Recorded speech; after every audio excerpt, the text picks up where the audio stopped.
இன்றைக்கு செய்தியினுடைய தலைப்பு, இயேசுவோடு ஒரு சந்திப்பு போதும் வாழ்க்கையே மாறிவிடும். சொல்லுங்க பக்கத்தில் இருக்கவங்கள பார்த்து, இயேசுவோடு ஒரு சந்திப்பு போதும் வாழ்க்கையே மாறிவிடும். பைபிள்ல இயேசு கிறிஸ்துவை அநேகர் சந்திச்சிருக்கிறாங்க,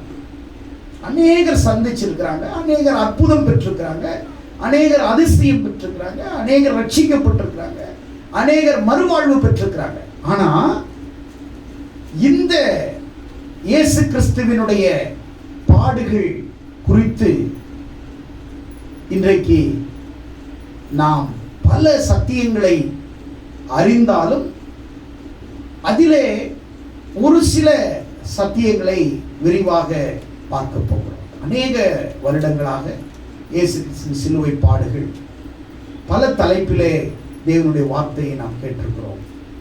இயேசு கிறிஸ்துவினுடைய விலை வெறும் 30 வெள்ளிக்காசா? தியான பீடமா, தியாக பீடமா? இயேசுவின் பாடுகளுடைய 12 நிலைகள் போன்ற பல தலைப்புகளிலே பேசியிருக்கிறோம். இன்றைக்கு பைபிள்ல இருந்து ஒருத்தரை நாம் எடுத்துக்க போறோம். அவருடைய பெயர் நிக்கோதேமு. இந்த நிக்கோதேமு யார் அப்படின்னு தெரிஞ்சுக்கணும். யோவான் சுவிசேஷ புஸ்தகத்துல 3 அதிகாரத்துல 3 தடவை இந்த நிக்கோதேமை குறித்து 3 அதிகாரத்திலே சொல்லப்பட்டிருக்கிறது. யோவான் 3ஆம் அதிகாரம், யோவான் 7ஆம் அதிகாரம், யோவான் 19ஆம் அதிகாரம். இங்க இருக்கக்கூடிய இந்த நிக்கோதேமு யார்? இவருடைய பொறுப்பு என்ன? இவருடைய பதவி என்ன? இவருடைய பின்னணி என்ன என்பதை வேதத்திலிருந்து பார்க்கும் பொழுது, இவர் ஒரு இஸ்ரவேலின் போதகன், ஒரு பரிசேயர். 3வது, அன்றைக்கு இருக்கக்கூடிய சனகரிப் சங்கம் என்று சொல்லக்கூடிய மத்திய குழு கமிட்டி உறுப்பினராக இருக்கிறார். ஜுடிஷியல் கவுன்சில் என்று சொல்வார்கள் ஆங்கிலத்திலே, தமிழிலே சனகரிப்பு சங்கம் என்று சொல்வார்கள். அன்றைக்கு இயேசு கிறிஸ்து வாழ்ந்த நாட்களிலே இந்த சனகரிப் சங்கம் தான் இருக்கிறதுலயே ரொம்ப டாப்ல இருக்கக்கூடிய சுப்ரீம் கோர்ட் ஒப்பாக இருக்கிறது. ரொம்ப டாப். இந்த சனகரிப்பு சங்கத்துல 70 பேர் உறுப்பினர் கொண்ட ஒரு குழு பிளஸ் 1 71 பேர் இருப்பாங்க. இந்த 70 பேர் உறுப்பினர்கள். இதுல ஒரு தலைமை அதிகாரியாக ஹை பிரிஸ்ட், பிரதான ஆசாரியன், இதனுடைய தலைவராக இருந்து வழி நடத்துவார். இப்படிப்பட்ட ஒரு சனகரிப் சங்கத்துல the one of the member இந்த நிக்கோதேமு இருக்கிறார். உயர் பதவி, பெரிய பொறுப்புல இருக்கிறவரு, நல்ல படிச்சவரு, நல்ல முதிர்ந்தவர், மூத்தவர், ஒரு முதன்மையான இடத்துல இருக்கக்கூடியவர், ஒரு முக்கியமானவர். இவரு இயேசு கிறிஸ்துவை 3 முறை, அதாவது முதலாவது யோவான் 3ஆம் அதிகாரத்துல 1 நீங்க வாசிச்சீங்க அப்படின்னா, எடுத்தவர்கள் வாசிங்கள். யூதர்களுக்குள்ளே அதிகாரியான நிக்கோதேமு எண்ணப்பட்ட பரிசேயன் ஒருவன் இருந்தான். அவன் ராக்காலத்தில் இயேசுவினிடத்திலே வந்து, ரபி, நீர் தேவனிடத்திலிருந்து வந்த போதகர் என்று அறிந்திருக்கிறோம்.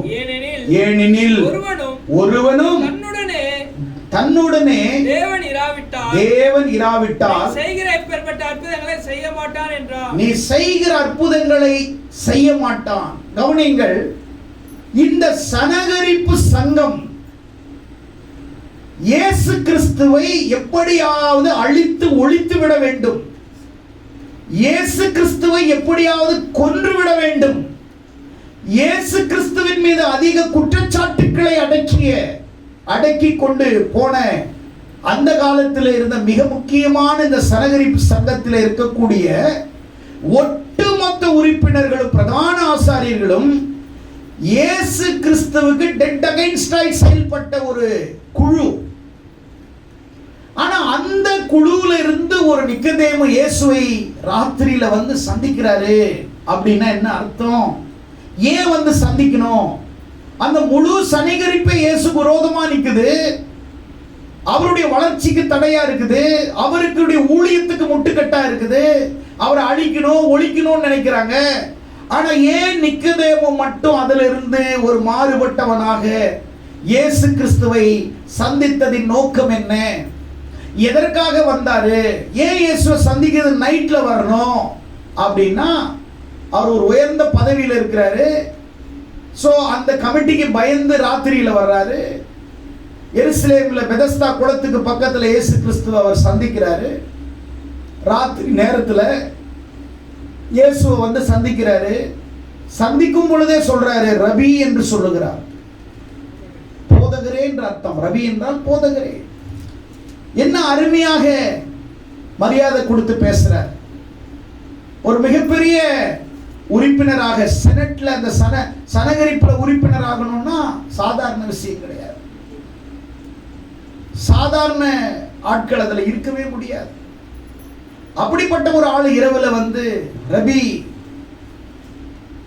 போதகரே, ஒருவனும் தேவன் தன்னோடு இராவிட்டால் நீர் இப்படிப்பட்ட அற்புதங்களை செய்ய முடியாது. இயேசுவை எப்படியாவது பார்க்கணும்னு அவன் ஆசைப்படுகிறான். யார் இந்த இயேசு? ஏன் அவரை குற்றவாளியாய் பார்க்கிறார்கள்? ஏன் அவருடைய ஊழியத்திற்கு இந்த சனகரிப்பு முட்டுக்கட்டையாய் இருக்கிறது? ஏன் அவருடைய வளர்ச்சியை தடுக்கிறார்கள் என்பதை அவன் அறிந்து கொள்ள வேண்டும். ஆராய்வதற்காக ஒரு தேடல், ஒரு ஆர்வம், ஒரு அன்பு அவனுக்குள்ள இருந்தது. அதனால தான் இரவு நேரத்தில் இயேசுவை வந்து சந்திக்கிறான். அப்போ இயேசு சொல்றாரு அவனுக்கு பிரதியுத்தரமாக, ஒருவன் மறுபடியும் பிறவாவிட்டால் தேவனுடைய ராஜ்யத்தை காண மாட்டான் என்று மெய்யாகவே உனக்கு சொல்லுகிறேன். ஏன் அவர் ஒன்னு சொல்றதும் இயேசு ஒன்னு சொல்றார்? ரபி, தேவன் உன்னோடு கூட இருக்கு இல்ல அப்படின்னா நீங்களாம் அப்படி ஒரு அற்புதத்தை செய்ய முடியாது. அதுக்கு இயேசு என்ன சொல்றார்? ஆமாமா, இயேசு என் கூட, தேவன் என் கூட இருக்காங்க, அற்புதம் செய்யறான்னு சொல்லணும். ஆனா அதுக்கு மாறுபட்ட கருத்தை ஏசப்பா இங்க சொல்றாரு. ஒருவன் தேவனுடைய ராஜ்யத்தில் பிரவேசிக்கணும்னா மறுபடியும் பிறக்கணும் அப்படின்றார். அதற்கு நிக்கதேமு, ஒரு மனுஷன் முதிர் வயதா இருக்கையில் எப்படி பிறப்பான்? அவன் தாயின் கர்ப்பத்தில் இரண்டாம் தரம் பிறக்க கூடுமோ? இயேசு பிரதியுத்தரமா, ஒருவன் ஜலத்தினால் ஆவினாலும் பிறவாவிட்டால் தேவனுடைய ராஜ்யத்தில் பிரவேசிக்க மாட்டான் என்று மெய்யாகவே உனக்கு சொல்லுகிறேன். அப்ப அவரு ஒண்ணு கேட்கிறாரு, இவர் ஒண்ணு சொல்றார். நீ இஸ்ரவேலிலே போதகனா இருந்து இதை பத்தி உனக்கு தெரியாம இருக்குதுப்பா. அவன் கேட்கிறான், எப்படி முதிர் வயதுல தாயினுடைய வயிற்றுக்குள்ள போய் மறுபடியும் எப்படி பிறக்க முடியும்? ஆனா இயேசு சொன்னது மத கோட்பாட்டின் அடிப்படையில் அவர் பேசவில்லை. ஆவிக்குரிய கோட்பாட்டின் விதியிலே அவர் பேசுகிறார். மத அடிப்படையிலே ஆண்டவர் அவரோடு பேசவில்லை, ஆவிக்குரிய கோட்பாடோடு கூட பேசுகிறார். ஒருவன் மறுபடியும் பிறவாவிட்டால் தேவனுடைய ராஜ்யத்திலே பிரவேசிக்க மாட்டான். நீ போதகனா இருக்கிறப்பா, ஆனா இது கூட உனக்கு தெரியாம இருக்குதே. இயேசு கிறிஸ்து அவனை ஆவிக்குரியவனாக மாற்றுகிறார், அவனை சத்தியத்திலே நடத்துகிறார், பரிசுத்த ஆவியின் அனுபவத்தை சொல்லுகிறார், மறுபிறப்பின் அனுபவத்தை சொல்லுகிறார்.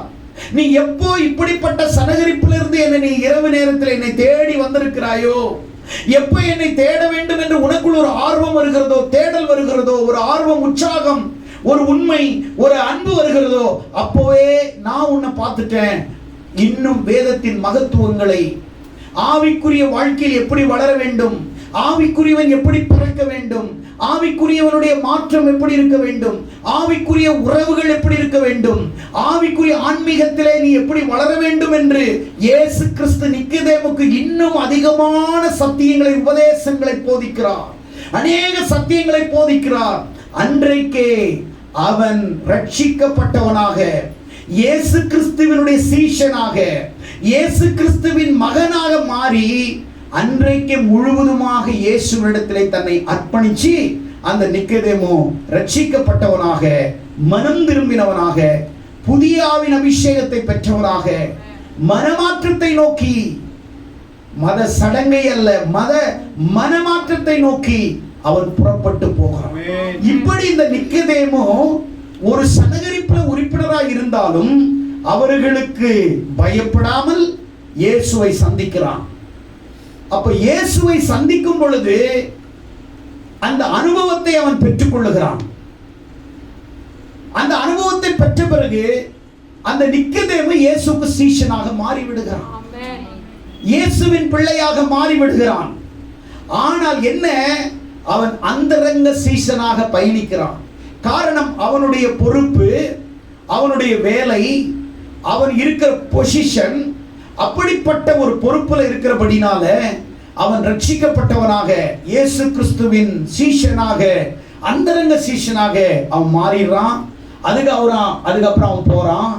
போன பிறகு ரெண்டாவது இடத்துல இந்த நிக்கதேமு என்ன செய்யறாரு அப்படின்னா, யோவான் 7ஆம் அதிகாரத்துல 45 இருந்து 52 வசனங்களை நாம் வாசிக்கும் பொழுது, எடுத்தவர்கள் வாசிங்கள்.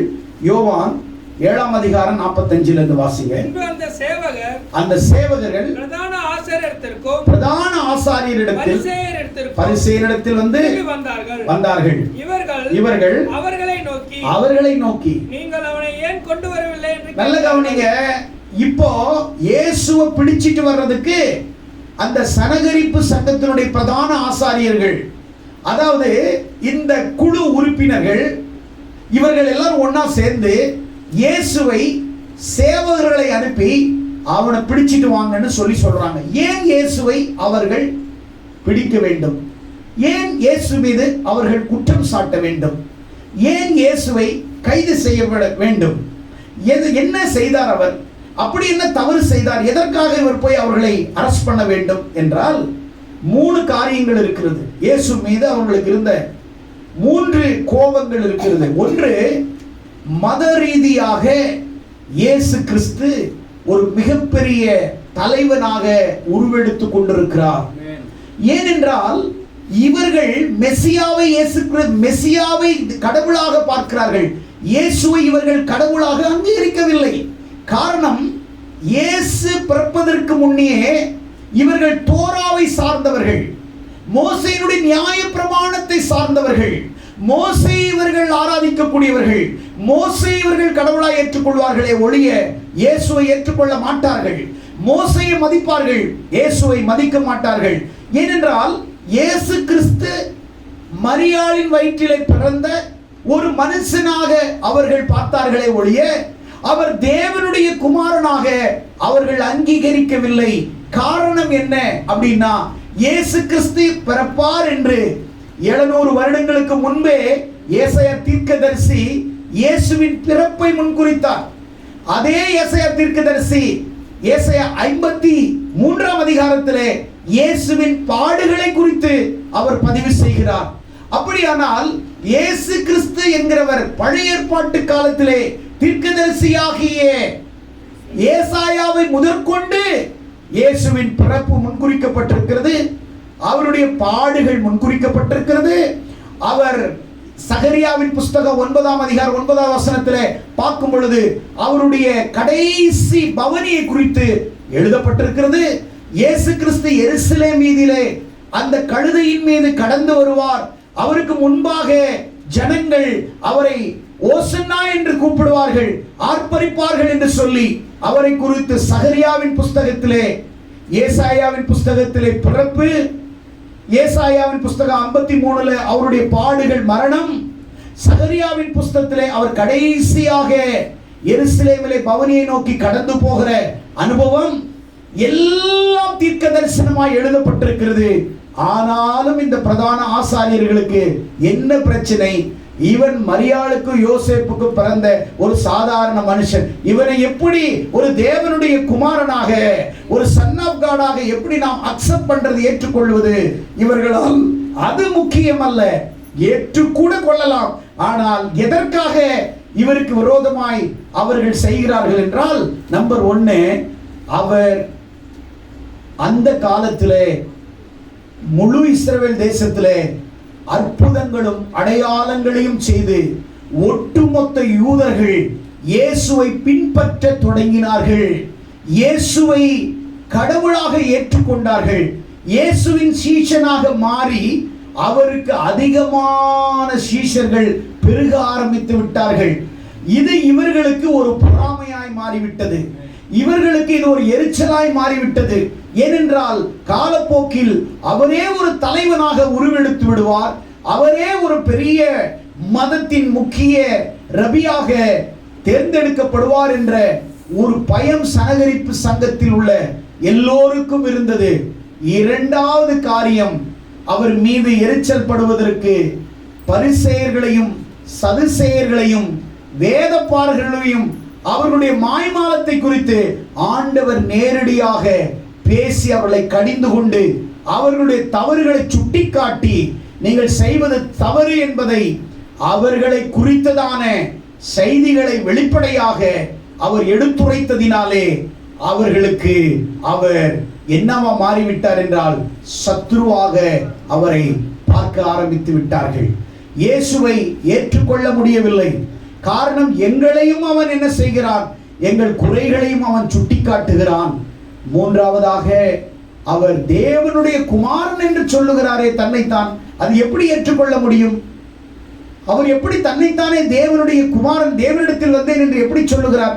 அதுவும் அவர்களால் ஏற்றுக்கொள்ள முடியவில்லை.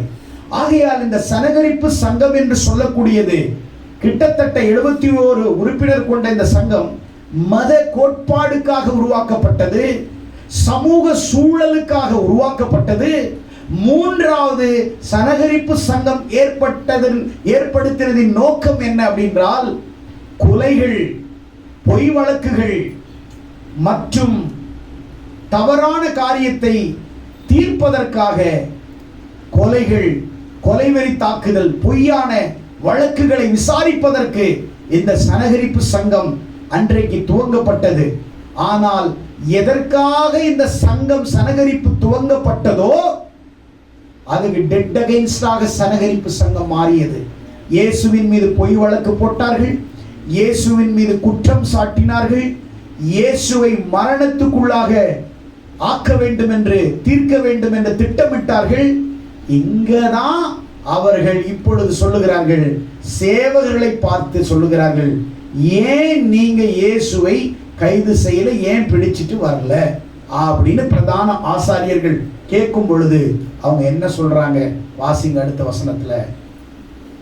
சேவகர் பிரதியுத்தரமாக அந்த மனுஷன் பேசுகிறது போல ஒருவனும் ஒரு காலமும் பேசவில்லை என்றார்கள். கவனிங்கள், சேவர்கள் போய் அரெஸ்ட் பண்றது போறாங்க. ஆனா இயேசு அவர்கிட்ட பேசின உடனே வார்த்தையிலே அவர்கள் மயங்கி, வார்த்தையிலே அவர்கள் திகைத்து, இப்படி ஒரு மனுஷனையும் இதுவரைக்கும் நாங்கள் கண்டதில்லை, இப்படிப்பட்ட இவர் வாயிலிருந்து வந்த வார்த்தைகளையும் நாங்கள் கேட்கவில்லை என்று அவரை குறித்து சாட்சி சொன்னார்கள். அவரை குற்றப்படுத்த வேண்டும், அவரை கைது செய்ய வேண்டும், அவரை நியாயம் தீர்க்க வேண்டும் என்று அவரை கைது செய்வதற்காக அனுப்பிய சேவகர்கள் கூட வந்து இப்பொழுது சொல்லுகிறார்கள், இப்படிப்பட்ட மனுஷனை நாங்கள் ஒருபோதும் கண்டதில்லை, அப்படிப்பட்ட பேச்சை, அப்படிப்பட்ட வார்த்தையை கூட நாங்கள் கண்டதில்லை. அப்படியானால் இயேசுவை போல நீதிபரர், இயேசுவை போல பரிசுத்தர், இயேசுவை போல அன்பானவர் இந்த உலகத்திலே நாங்கள் பார்த்ததில்லை. அவர் வாயிலிருந்து புறப்படுகிற வார்த்தைகள் ஒரு மனிதனை ஆற்றுகிறது, தேற்றுகிறது, அவருடைய அன்பு ஒரு மனிதனுடைய வாழ்க்கையிலே அவர் பேசுகிற ஒவ்வொரு வார்த்தையும் எங்களை மாற்றக்கூடியது, எங்களை காந்தம் போல இழுக்கக்கூடியதாக இருக்கிறது. ஆகையால் அவரை நாங்கள் கைது செய்வது எப்படி என்று சொல்லும் பொழுது அவர்கள் சொல்லுகிறார்கள், அந்த பிரதான ஆசாரியர்களும் அந்த சனகரிப்பு சங்க உறுப்பினரும் சொல்லுகிறார்கள், நீங்களும் அவராலே வஞ்சிக்கப்பட்டீர்களோ? உங்களையும் மயக்கிட்டானா? உங்களையும் மயக்கிட்டானா? நல்ல கவனிங்க. இன்றைக்கு இந்த சொற்கள் இயேசுவை மட்டுமல்ல, அவரை உண்மையாய் பின்பற்றவர்களுக்கும் இதே மாதிரி தான் பேசுறாங்க. உன்னை மயக்கிட்டானா பாஸ்டர்? அவர் எது சொன்னாலும் நீ கேட்பியா அப்படின்னு சொல்லுவாங்க. வாழ்ந்தவனுக்கும் வாழ்றவனுக்கும் பார்க்கிறவனுக்கு தான் அவன் யார் என்னன்னு தெரியும். யாரோ பத்தி ஒருவனை தவறாக பேசலாம் ஈஸியாக, ஆனால் கண்ணால் பார்க்க வேண்டும். இப்ப இந்த இடத்துல தான் 50வது வசனத்திலே வாசிங்கள். 7, 50, 51. அந்த ராத்திரியிலே அவ்விடத்திற்கு வந்தவனும் அவர்களில் ஒருவனும் ஆகிய நிக்கதோமு என்பவன் அவர்களை நோக்கி ஒரு மனுஷன் சொல்லுவதை கேட்டு அவன் செய்கைகளை அறிகிறதற்கு முன்னே அவர்களை ஆக்கினைக்குள்ளாக உட்படுத்தலாம் என்று நம்முடைய லா சொல்லுதா? இப்போ பாருங்க, நல்ல கவனிங்க. இப்போ நிக்கதேமு ஃபர்ஸ்ட் ஆண்டவர் ரகசியமா வந்து பார்த்தாரு. அப்பவே அவன் ரட்சிக்கப்பட்டுட்டான், அப்பவே அவருடைய சீஷனா மாறிட்டான், அவன் அப்பவே ஆண்டவருடைய பிள்ளையா மாட்டான். ஆனா இப்போ இவன் எங்க இருக்கிறான்? சனகரிப்பு சங்கத்துல இயேசுவை குற்றவாளியாக தீர்க்கக்கூடிய ஒன் ஆஃப் அந்த குழு கமிட்டியிலே இயேசுவை ஒரு ஏதாவது ஒரு தண்டனை வைக்கணும், எல்லாரும் சைன் பண்ணணும். அது போல இவனும் ஒரு சைன் போட்டாகணும். அப்படி போட்டாதான் அந்த சட்டம் செல்லுபடியாகும். அப்படிப்பட்ட ஒரு இடத்துல நிக்கதோமு இருக்கிறான். இப்ப நிக்கதோமு என்ன சொல்றான்னா, இப்படி பேசிக்கிட்டு இருக்கும் பொழுது இப்ப ரகசியமாய் இருந்தவர், ரகசியமாய் சீஷனாய் இருந்தவர், இப்ப கொஞ்சம் இயேசுக்கு ஆதரவாக, கொஞ்சம் வெளிப்படையாக, கொஞ்சம் ஆண்டவர் சப்போர்ட் பேசுற மாதிரி இப்ப நிக்கதோமு என்ன சொல்றாருன்னா, நீங்க ஒருத்தரை கூப்பிட்டு விசாரிக்கிறதுக்கு முன்னாடியே அவர் செஞ்சது என்ன ஏதுன்னு தெரியாமலே அவரை நீங்க குற்றவாளியை எப்படி தீர்க்கலாம்? நம்முடைய சட்டம் அப்படி சொல்லவில்லையே. ஏய், நீயும் அவனுல ஒரு ஆளா? உடனே கேட்கிறாங்க. ஏங்க, நியாயத்தை பேசினால், சட்டத்தை பேசினால், நீதி நியாயத்தை பேசினால் ஒரு சிலர் நம்மளை குற்றவாளியாக தான் பார்ப்பார்கள். ஆனால் இப்பொழுது நிக்கதேமு இயேசு கிறிஸ்துவுக்கு ஆதரவாக பேசுகிறான். இயேசு கிறிஸ்துவினுடைய சொல்லை அவன் கேட்டு ரட்சிக்கப்பட்டவன், ரகசிய சீஷனாக இருக்கிறவன். இப்ப சொல்றான், ஆண்டவரை நீங்க எப்படிங்க அவரை குற்றவாளியை தீர்க்கிறது? அவரை விசாரிக்கவே இல்லை, அவர் தப்பு செஞ்சார செயல் நிரூபிக்கப்படவில்லை. நிரூபிக்கப்படாமல் ஒருவனை குற்றவாளியாக தீர்ப்பது என்ன? அநேகர் பைபிள் படிக்கிறீங்க, ஜெபம் பண்றீங்க, ஹிந்துஸ்ல இல்ல, முஸ்லீம்ல இல்ல, கிறிஸ்தவத்திலே இந்த மாபெரும் கேவலமான காரியம் கிறிஸ்தவத்தில் இருக்கிறது. ஹிந்து சகோதரர்களுக்கு இல்லை காசிப், முஸ்லீம் சகோதரர்களுக்கு இல்லை, ஆனால் கிறிஸ்தவர்களுக்கு இருக்கிறது. ஒருவன் தவறு செய்தானா செய்யலையான்னு விசாரித்து அந்த தீர்ப்பு சொல்வதற்கு முன்னே இவங்க அதுக்குள்ள இவங்க ஜட்ஜ்மெண்ட் கொடுத்துருவாங்க. அவர் செஞ்சிருப்பாரு, அவர் செய்யறாளுதான், அவர் பாவம் பண்ணிருப்பாரு. யார் தெரியுமா சொல்லுவான்? அவன் தவறு செய்கிறவனும் தவறாய் வாழ்கிறவன் தான் பிறரை குற்றமாய் தீர்ப்பான். ஆனால் தேவ அன்பு உள்ளவன், தேவ அபிஷேகத்தை பெற்றவன், தேவனுக்காய் வாழ்கிறவன் குற்றவாளியை கூட குற்றவாளியாக தீர்க்க மாட்டான். குற்றவாளியை கூட அவன் தவறானவன் என்று தீர்க்க மாட்டான். ஏனென்றால் நியாயம் தீர்ப்பது நமது வேலை அல்ல, தீர்ப்பு கொடுப்பது நமது வேலை அல்ல, அது ஆண்டவரின் கரத்தில் இருக்கிறது. யாரையும் தீர்க்க முடியாது, தவறு செய்தவர்களை தீர்க்க முடியாது. அதேதான் சொல்றான். விசாரிக்கிறது முன்னாடி குற்றவாளியா சொல்றீங்களே, ஏப்பா நீனும் கலிலேனா, நீயும் ஆதரவா பேசுற, நீயும் அவனுக்கு கை கூலியா இல்ல அந்தரங்கமா உதவி செய்யறியா அப்படின்னு கேட்கிறாங்க. நல்ல கவனிங்க. நிக்கதேமு அங்க இரவில் வந்து அவன் இயேசுவின் வார்த்தையை கேட்டு அந்தரங்க சீஷனா இருக்கிறான். இப்ப கொஞ்சம் நானும் இயேசுவின் ஆளுன்றத கொஞ்சம் காட்டுறான், ஆதரவா பேசுறான். ஒருத்தர் யார் ஆதரவா பேசுறானோ அவன் நியாயத்தை பேசுகிறவன் ஆதரவாய் பேசுவான். இன்னொன்னு, அவனை ஆதரவு அளிப்பவன், அன்பு செலுத்துவன் அவனுக்கு ஆதரவாக தான் பேசுவான். எப்ப டெட் அகைன்ஸ்டா மாறுவாங்க? பொறாமை பொறாமையினால, போட்டியினால, கோபத்தால வளர்ந்துட்டான், மேல வந்துட்டான், இவன் வளரக்கூடாது அப்படின்ற பொறாமை போட்டிகளால் மற்றவர்கள் மீது அவர்கள் குற்றங்களை சாட்டுவார்கள், குற்றங்களை அடுக்குவார்கள். இப்ப நிக்கதோமோ ஆதரவா பேசுறான். மூணாவது இடத்துல நிக்கதேவை சொல்லி முடிக்கிறேன். யோவான் 19ஆம் அதிகாரம் 38 இருந்து 42 வசனங்களை நாம் வாசிப்போமானால், இவைகளுக்கு பின்பு அரிமத்தி ஊரானாகிய யூதருக்கு பயந்ததினால் இயேசுவுக்கு அந்தரங்க சீஷனாகிய யோசேப்பு இயேசுவின் சரீரத்தை எடுத்துக்கொண்டு போகும்படி பிலாத்துவினிடத்திலே உத்தரவு கேட்டான்.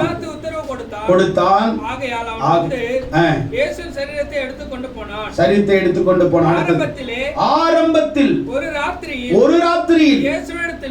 இயேசுவினிடத்தில் வந்திருந்த நிக்கதோமு என்பவன் வெள்ளை போலம் கரிய போலம் கலந்த ஏறக்குறைய 100 ராத்தலை கொண்டு வந்து அவர்கள் இயேசுவின் சரீரத்தை எடுத்து யூதர்கள் அடக்கம் பண்ணும் முறையின்படி அதை சுதந்த வர்க்கங்களோடு சீலைகளிலே சுற்றி கட்டினார்கள்.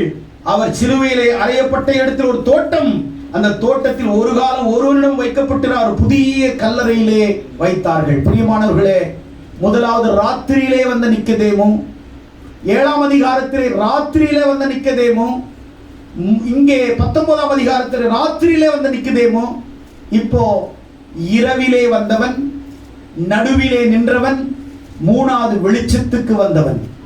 இரவிலே வந்தவன் ரட்சிக்கப்பட்டு அந்தரங்க சீஷனாய் மாறினான்.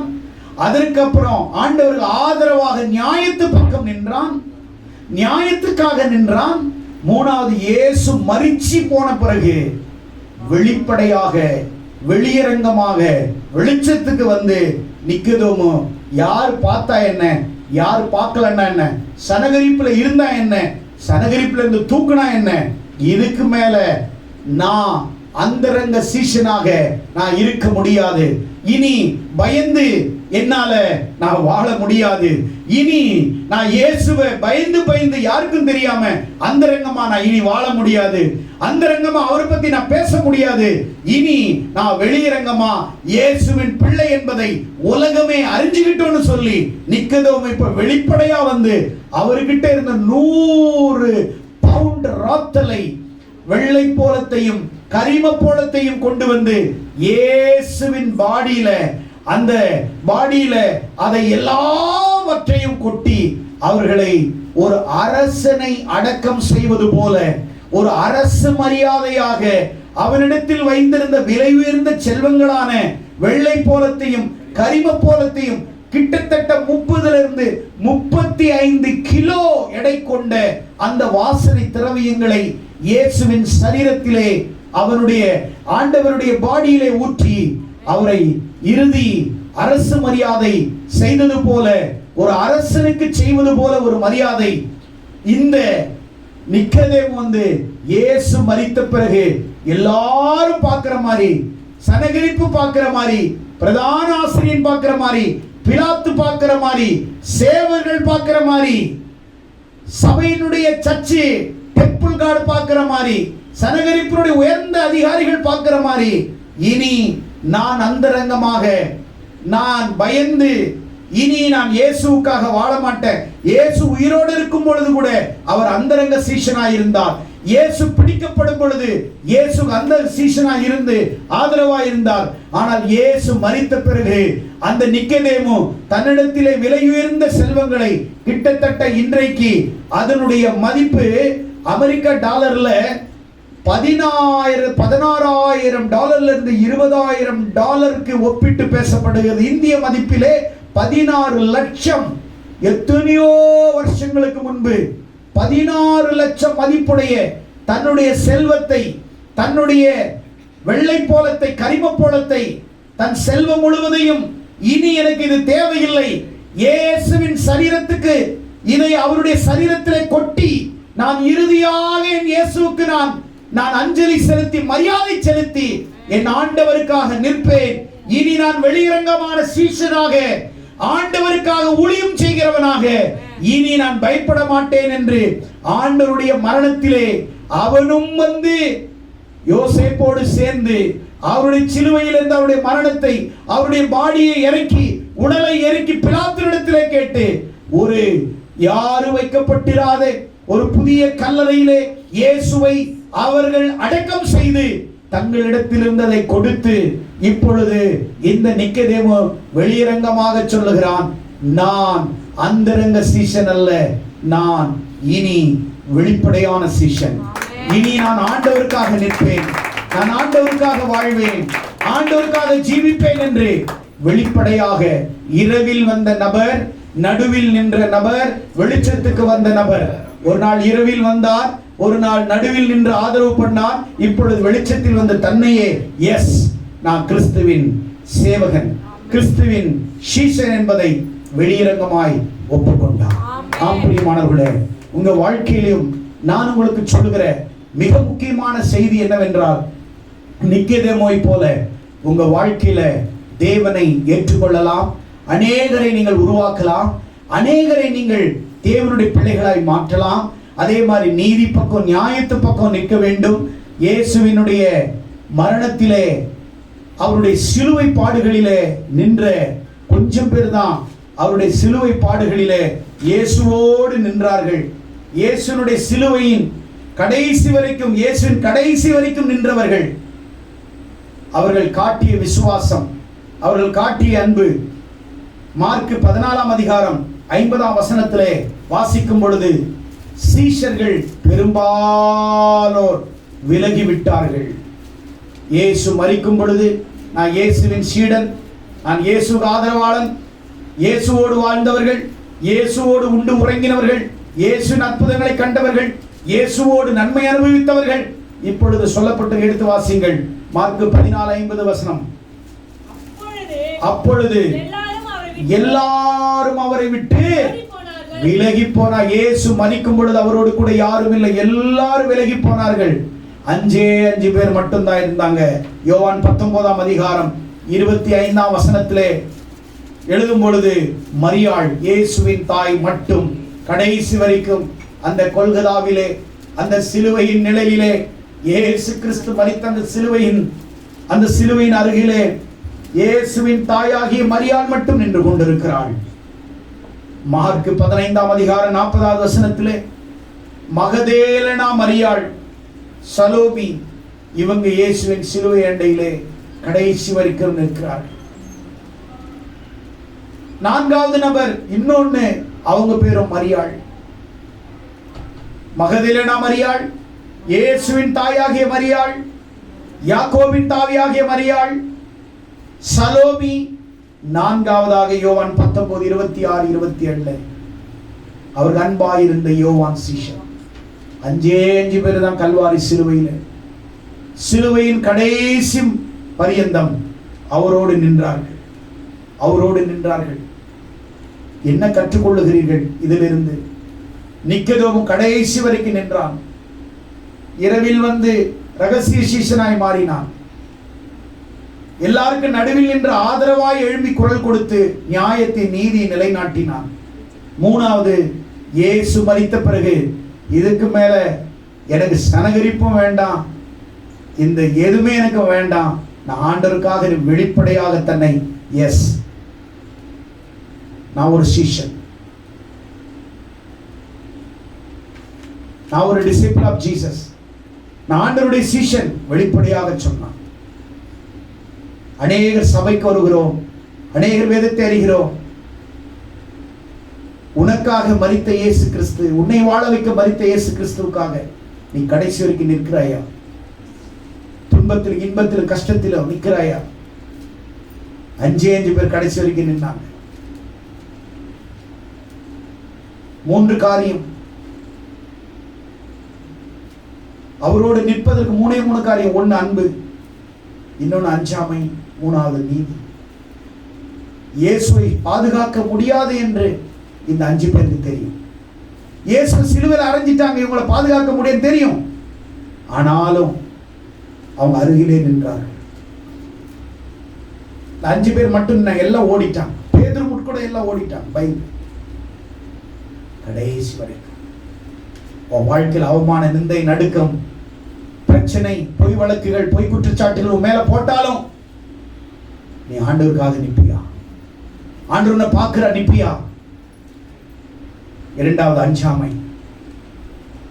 யூத மத தலைவர்கள் நிற்கிறார்கள். கோவாட் என்று சொல்லப்படுகிற ரோம படையில 3 படைப்பிரிவுகள் இருந்தது. விஜியன்ஸ், கோவாட், 3 படை இருக்கிறது. 600 போர் வீரர்கள் அங்கு நிற்கிறார்கள். 30 உயர்மட்ட குழு, சனகரிப் சங்கத்தினுடைய 30 பிரதான தலைவர்கள் நிற்கிறார்கள். காட்டி கொடுத்த யூதாசும் அங்கே நிற்கிறார். பலர் சூழ்நிலையில் இயேசுவை பிடித்து அவரை அசிங்கப்படுத்தி சிலுவையிலே கொண்டு போய் அடிக்கும் பொழுது எல்லாரும் ஓடிட்டாங்க. பேதுரு ஓடிட்டான், யூதாஸ் போய் நாண்டு கொண்டு செத்துட்டான், காட்டி கொடுத்தவெல்லாம் ஓட்டான், எல்லாரும் போயிட்டாங்க. 5 பேர் சிலுவை நிலையில் கடைசி வரைக்கும் நின்றவர்கள் இயேசுவின் தாயாகிய மரியாள், மகதலேனா மரியாள், சலோமி, இன்னொரு மரியாள், யோவான். 5 பேர் மட்டும் நிற்கிறாங்க. ரோமர்கள், மக்கள், யூத மத தலைவர்கள் சூழ நின்னால் அவங்களுக்கு பயந்து இருந்தாலும், அவங்களுக்கு பயம் இருந்தாலும் பயப்படாம இயேசுக்காக நின்றார்கள். 3வது, இயேசுக்கு தீர்ப்பு கொடுக்கும் போது என்ன உண்மை என்பதை இவங்க 5 பேருக்கும் தெரியும். இயேசு குற்றவாளி அல்ல. இயேசு மீது பொய் வழக்குகள், பொய் குற்றச்சாட்டு, பொய் சாட்சிகளை நிறுத்தினார்கள். அதனால இயேசு பொய் சாட்சியால தீர்க்கப்பட்டால் அவர் குற்றவாளிகள் அல்ல. இயேசு மீது வழக்குகள் பதிவு செஞ்சால் அவர் குற்றவாளி அல்ல. பிலாத்து கிட்ட போய் கொடுக்கறாங்க. ஏன் சனகரிப் சங்கம் அவரை மரண தண்டனை விதித்திருக்கலாமே, ஏன் செய்யவில்லை? தீர்ப்பு மட்டும்தான் அவங்க சொல்ல முடியும். மரண தீர்ப்பு கொடுக்கிறது, மரண தண்டனை கொடுப்பதற்கு சனகரிப் சங்கத்துக்கு அதிகாரம் இல்லை. அதனால தான் அன்னைக்கு ஆட்சியில் இருந்த ரோமர் கையிலே அவரை ஒப்பு கொடுத்தாங்க. பிலாத்து, பொந்திய பிலாத்து இயேசுவை விசாரித்தார். இவ்விடத்தில் ஒரு குற்றத்தை நான் காணேன். ஏரோது விசாரிக்கிறார்.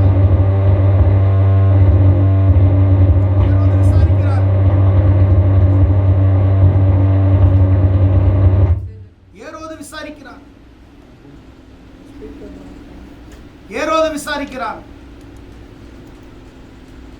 அவரிடத்தில் ஒரு குற்றத்தையும் காணேன்.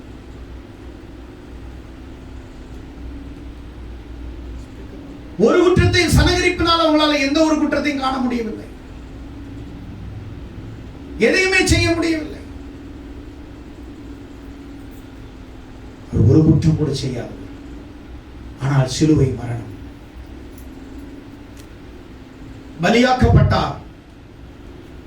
நீதி எது என்பது இவங்க 5 பேருக்கும் தெரியும். நிக்கதேமுக்கு தெரியும்.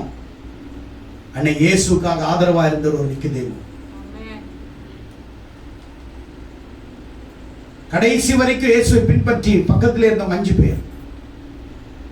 நீ அப்படி இருக்கிறாயா? ஏதோ குட் ஃப்ரைடேல வந்து வசனத்தை கேட்கிறோம்னு அல்ல, உன் வாழ்க்கையில என்ன கற்றுக்கொண்ட நிக்கதேமு போல வாழ்வதற்கு முடிவு எடுத்துட்டு போ. இனி எனக்கு அந்தரங்கமாக யாரும் என்ன பார்க்கறாங்க, ஐயோ நீ கிறிஸ்டியன் ஆயிட்ட, எனக்கு அசிங்கமா, அதெல்லாம் கிடையாது. வெளிரங்கமா ஆமா நான் ஆண்டவருடைய பிள்ளை. உன் பாவத்துக்கு மரிச்சது இன்னொருத்தவங்க கிடையாது, இயேசு கிறிஸ்து. உன்னை பரலோகத்துக்கு கொண்டு போறது இன்னொருத்தவங்க கிடையாது, இயேசு கிறிஸ்து. உன்னை வாழ வைக்கிறது இன்னொருத்தவங்க கிடையாது, இயேசு கிறிஸ்து. உனக்கு சுகமாக்கி விடுதலையாக்கி ரட்சிப்பு கொடுத்து ஒரு வேண்டிய எல்லாத்தையும் கொடுத்தது இன்னொருத்தவங்க கிடையாது, இயேசு கிறிஸ்து. யோசித்து பார். மனிதன் உன்னிடத்தில் பேச முடியும், மற்றது மனிதனால் உனக்கு எதுவும் செய்ய முடியாது. இயேசு கிறிஸ்து மனிதனால செய்ய முடியாததை உனக்கு செய்ய வல்லமை உள்ளவர். மனுஷனால் கூடாததை தேவன் உனக்கு எல்லாவற்றையும் செய்ய வல்லமை உள்ளவர். இந்த இயேசுவை நீ உண்மையாய் உத்தமமாய் பின்பற்றுவதற்கு உன்னை அர்ப்பணிக்க வேண்டும். வசனம் கேட்கிறது பெருசு இல்லை, வசனத்தின்படி வாழ்றது. பிரசனம் கேட்கிறது பெருசு இல்லை. இரவில் வந்த நபர், நடுவில் நின்ற நபர், வெளிச்சத்துக்கு வந்த நபர், கடைசிக்கு 5 பேர் நின்றார். ஆண்டவருக்காக நின்று போய் குற்றச்சாட்டுகளா, பொய் வழக்குகளா, அநியாயமாய் உன்னை பற்றி சொல்லுகிறார்களா? கவலைப்பட வேண்டாம். இயேசு கிறிஸ்து மௌனமாயிருந்தார். எப்பா, நீ யூதருடைய ராஜாவா? மௌனமாயிருந்தார். இவரெல்லாம் உன் மேல் குற்றம் சாட்டுகிறாரே, நீ மறுப்பு கொடுக்கவில்லையே? மௌனமாயிருந்தார். மௌனமாயிருக்கிறதுனால அவர் குற்றவாளி அல்ல, அவர் மௌனமாயிருந்தார். அவர் நான் நிரபராதி என்று நிரூபிக்க முடியும், அதிலிருந்து ஜெயிக்க முடியும், அவரால் வெளிவர முடியும். அவர் நிரபராதி என்று அவர் அந்த மரணத்தை ஏற்றுக்கொள்ளாமல் அவர் வாழ்ந்திருந்தால் நீங்களும் நானும் செத்திருப்போம். நமக்காக அவர் செத்ததனால நீங்களும் நானும் வாழ்கிறோம். அவர் பலியாக்கப்பட்டால் நீயும் நானும் சந்தோஷமாய் வாழலாம். நாம பலியாக்கப்படவில்லை என்றால் இன்றைக்கு நீங்களும் நானும் பலியாகிறோம். ஆக தான் எபிரேயர் புஸ்தகம் 2ஆம் அதிகாரம் 14-15 சொல்லுகிறது, முடிவு பரிந்தும் சகல நாட்களிலும் இதோ சத்துருவினால் பிசாசினாலும் நீ மரண பயத்துக்குள்ளா இருக்கிற உன்னை விடுதலையாக்கும்படி இயேசு கிறிஸ்து இந்த உலகத்தில் வந்து உன்னை விடுவித்தார். உன்னை ரட்சிக்க வந்தார். பாவிகளை ரட்சிக்க இயேசு இந்த உலகத்திலே வந்தார். தவக்காலம் என்பது உன் உடலை வருத்த அல்ல, உன் உள்ளத்தை மாற்ற, உன் உள்ளத்தை திருத்த, உன்னை தேவனுக்காக சமமா தேவனுக்காக வாழ்வதற்கு உன்னை முற்றிலுமாய் அர்ப்பணிப்பதற்கு தான். ஒரு முறை சந்திச்ச உடனே அவனுடைய வாழ்க்கை மாறிச்சு. நிக்கதேமு ஒரே ஒரு முறை சந்திச்சான், அவன் வாழ்க்கை மாறிச்சு. இயேசு உன்னை டெய்லி சந்திக்கிறார். வசனத்தினால சந்திக்கிறார், ஆராதனையில சந்திக்கிறார், பாடல்கள் மூலம் சந்திக்கிறார், அபிஷேகத்தினால் உன்னை சந்திக்கிறார், அவருடைய மகத்துவம் அற்புதத்தால் உன்னை சந்திக்கிறார். உன்னை பல கோணத்தில் உன்னை சந்தித்தார். நான் தான் உனக்கு உதவி செய்கிறேன், நான் தான் உனக்கு அற்புதம் செய்கிறேன், நான் தான் உன்னோடு இருக்கிறேன், நான் தான் உன்னை பலப்படுத்துகிறேன், நான் தான் உனக்கு சகாயம் இருக்கிறேன், நான் தான் உனக்கு தகப்பனாய் இருக்கிறேன், நான் தான் உனக்கு ஆதரவாய் இருக்கிறேன், நான் தான் உன்னை பாதுகாக்கிறேன், நான் தான் உன்னை பராமரிக்கிறேன், நான் தான் உன் கண்ணீரை துடைக்கிறேன், நான் தான் உன்னை காப்பாற்றுகிறேன், நான் தான் உன்னை சுமக்கிறேன் என்பதை நீ மறந்து விடாதே. மறந்து விடாதே, மறந்து விடாதே.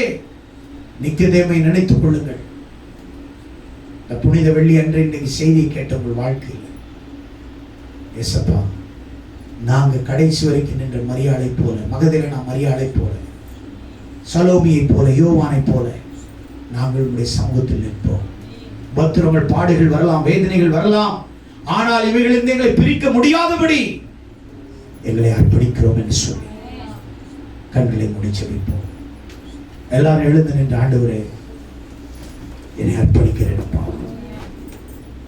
ஏசப்பா என்னை அர்ப்பணிக்கிறேன் ஆண்டவரே. ஒரே ஒரு முறை சந்தித்த நிக்கதேமின் வாழ்க்கை மாறியது. ஒரே ஒரு முறை சந்தித்தான், வாழ்க்கை மாறிச்சு. நீங்க ஆண்டவரை எத்தனை விதத்தில் சந்திச்சிருக்கிறார். அற்புதங்கள் மூலமா, அதிசயங்கள் மூலமா, ரட்சிப்பின் மூலமா, விடுதலையின் மூலமா, அன்பின் மூலமா, வசனத்தின் மூலமா, பாடலின் மூலமா, தேவனுடைய அனுக்கிரகத்தின் மூலமா உன்னை சந்திச்சிருக்கிறார். அவருடைய மகனாக உன்னை அழைத்திருக்கிறார். ஆண்டவரே, நாளிலும் உங்களுடைய வார்த்தை கேட்டபடி கடைசி வரைக்கும் சிலுவையின் அண்டையில் நின்றவர் போல, நின்றவர்களைப் போல நாங்களும் லூக்காவின் புஸ்தகத்தில் வாசிப்பது போல தன்னைத்தானே என்னை பின்பற்றுகிறவர் தன்னைத்தானே வெறுத்தன், சிலுவை எடுத்துக்கொண்டு என்னை பின்பற்ற நடவார். உலகத்திலே உபத்திரம் உண்டு, திடன் கொள்ளுங்க, நான் உலகத்தை ஜெயித்தேன், நீங்களும் ஜெயிப்பீர்கள் என்று சொன்ன வார்த்தைப்படி அந்த ஒவ்வொரு பிள்ளைகளை ஆசீர்வதியும். இந்த செய்தியின் மூலம் உடைய பிள்ளைகள் பலப்படட்டும். இயேசுவின் நாமத்தில் ஜெபிக்கிறோம் பிதாவே. ஆமென். God bless you.